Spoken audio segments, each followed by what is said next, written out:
Hello! আমি আজকে order করেছি সাভানা বাই আরবানিক থেকে একটা স্ট্রেট ফিট ট্রাউজার, যেটার প্রাইস ছিল ₹1000 কিন্তু কুপন কোড দিয়ে পড়েছে আমার ₹864। তোমরা যারা নতুন ইউজার সাভানা বাই আরবানিক থেকে ১ম পারচেজ করছো, তারা 20% অফে পেয়ে যাবে। এই ট্রাউজারটা একটু কোরিয়ান ভাইবস এর ট্রাউজার বলতে পারো। ম্যাটেরিয়াল কোয়ালিটি নো ডাউট ভীষণ ভালো ছিল। আর লুক ওয়াইজ, ফিট ওয়াইজ আমার পারফেক্টই লেগেছে, ভালোই লেগেছে।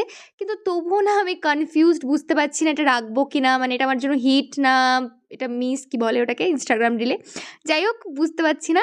তো পরার পর আমাকে ঠিক এমন লাগছিল, আমি একটা লাইট পিঙ্ক শেডের শার্ট দিয়ে পেয়ার আপ করেছিলাম।